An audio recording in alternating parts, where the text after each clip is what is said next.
Hello and welcome to my latest weekly video news from Madison's. Well, we are drawing to the end of 2023 and at this time of year I write my Christmas message. So we have it printed out, we send it out with all our Christmas cards to past sellers, buyers, introducers. So it's always a good time to reflect on what's happened in the year and look back at some of our highlights. The year generally got off to a good start. Of course, we all know transaction volumes are down, asking prices are generally down, and prices achieved are down on the heady heights of the pandemic. But if you look back to 2019, very much like a normal market. And looking forward to 2024, I think that theme will continue. There's definitely been a growing realism amongst sellers that they're not going to see that frenzied activity of the pandemic, and their house or flat will take longer to sell, and they will have to be more realistic on their prices achieved.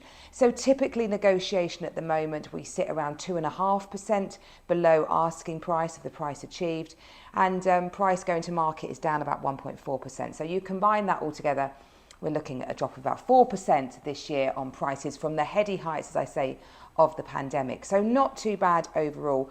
London, interestingly, has had a bit of a boom this year. There has been seen a bigger move to return back to the capital with work. So that has done well. But interestingly, over the longer term, it's actually underperformed the rest of the country. So if you look back over sort of more of a 5 to 10 year view, it's only up about 8%, whereas the rest of the country is up much higher, 28%. So interesting there, London has sat a little bit more stable, but doing really well. No price falls in London in the last 12 months. In fact, price is up 0.7%, so showing that return to work. So 2024, the housing market has shown itself to be incredibly resilient. I think we've got used to this different mortgage environment that we're in now, and indeed rates have come down a bit. The cost of living has settled a little bit. We're all getting used to that as well. Inflation is tipping down. So expecting a very normal market next year. It'll be quite tough. I quite like a hard market, but it'll be more normal in terms of getting those deals done and transaction volumes more in line with what we're seeing. No doubt the likes of Zoopla and Rightmove will come out with all their house price data, and we'll see how that's carrying through. I might give you a bigger economic update before the end of the year, but I'm getting bored of hearing these same conversations myself, so I'll probably move on from it, and let's see what next year brings. And if anyone would like one of my newsletters, do get in touch. We post them on the website. I send them out as well to my database, but if you don't get one for whatever reason, then do just give me a call. I can whiz one over to you. And I'm hoping that we're combining one of our comedy blooper video things again, but that's a bit of a work in progress, so don't hold me to that if that doesn't sadly happen.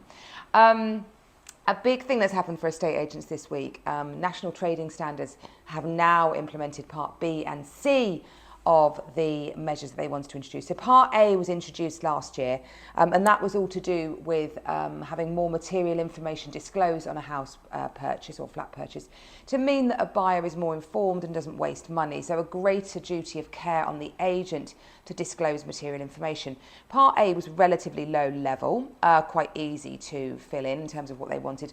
Part B and C is looking a little bit more grey, is that the word to say it? They're basically saying that all material information must be disclosed to a buyer. Now, Rightmove and Zoopla and On the Market are working hard to get their portals up to date with relaying that information to you and how they do it. So they'll be talking to all the big CRM systems, the customer relationship management systems that we all operate agents to make sure we populate those fields.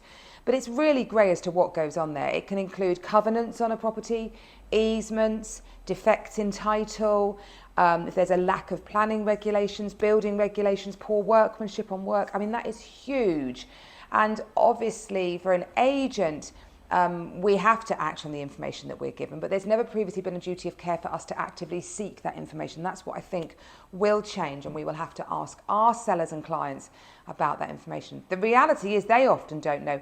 The number of deals I've done where something has come out along the way where they might have bought 30 years ago, the legal process has got much more stringent, and that has meant that what wasn't an issue when they bought it 30 years ago is now an issue. So we will see, watch this space, watch how the portals relay more information, watch how you get given more information at a viewing, and see if you feel that does reflect what national trading standards are after, which ultimately I think is a very, very good thing. And I think agents should absolutely be able to impart that important information and reduce the level of fall throughs of transactions that don't go through from that stuff coming to light later on. Watch this space. Well, just one very quick final point. Last week I talked about the new leasehold and reform renters bill that came into Parliament, and it's been revealed this week in the media that there was a really crucial element that was missed out.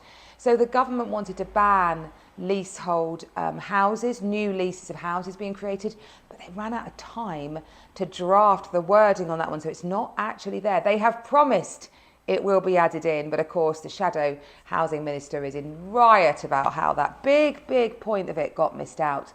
But I think it will come down the line. But just wanted to correct that if anyone thought my vlog last week was wrong. It was right at time of going to air, and then it wasn't through looking through that 137-page document that it came to light that important bit was missing.